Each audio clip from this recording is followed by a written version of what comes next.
In the gilded cage of Robert Vance's sprawling estate, a world of polished marble and manicured lawns, a hidden terror festered beneath a veneer of absolute perfection.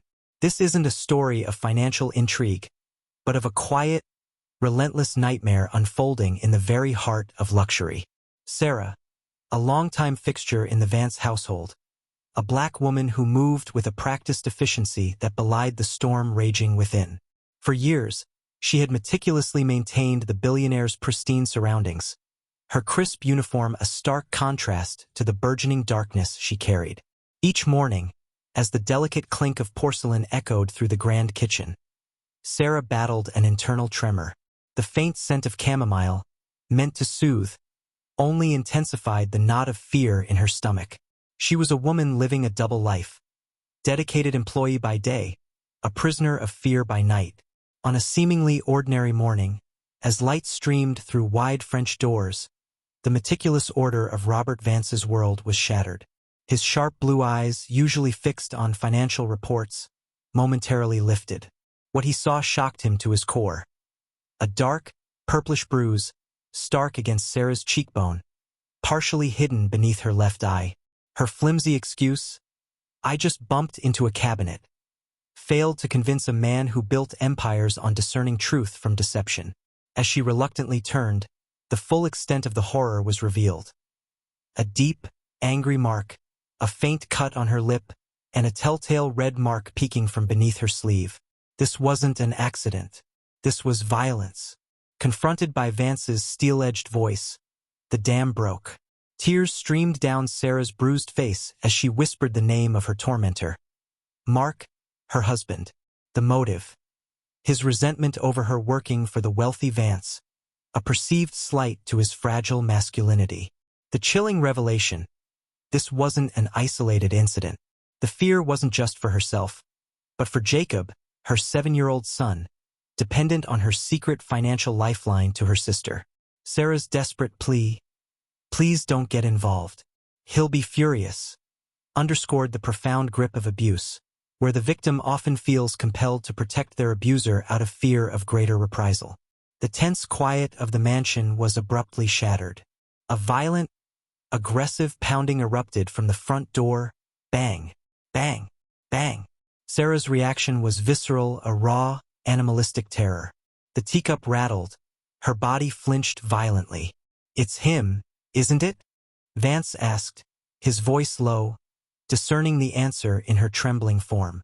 "Sarah, open the door." A deep, enraged voice bellowed, confirming her deepest fears. The perpetrator had arrived at the victim's workplace, brazenly escalating his reign of terror. Robert Vance, a man accustomed to control, acted decisively.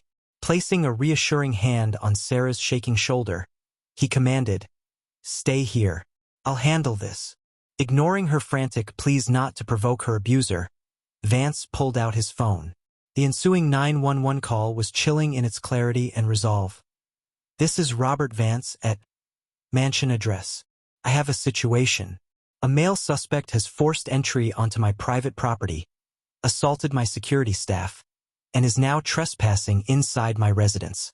My employee, Sarah, is a victim of domestic abuse by this man, and he has come here aggressively. He is potentially dangerous. We need police here immediately." Before more details could be given, the kitchen door exploded inward. Mark, wild-eyed and consumed by rage, stormed in. "You!" he bellowed, his finger trembling at Sarah. He had assaulted 2 of Vance's security guards, forcing his way into the billionaire's sanctuary. As Mark lunged toward Sarah, proclaiming, "She's mine," Robert Vance stepped forward. With a shocking display of strength, the billionaire grabbed Mark's arm, twisting it behind his back, forcing him to his knees. "You want to hit someone?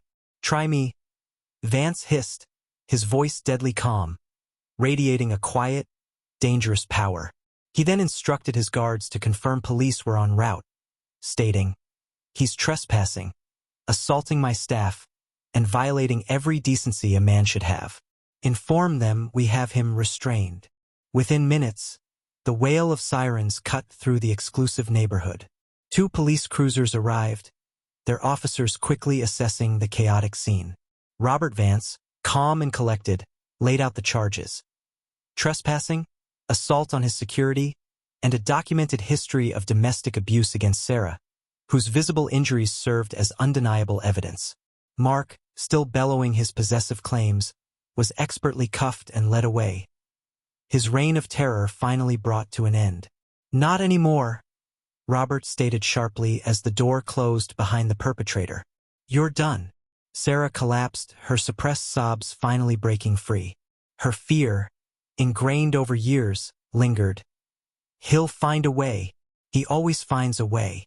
But Robert Vance, the man who had unexpectedly become her protector, offered an unwavering promise.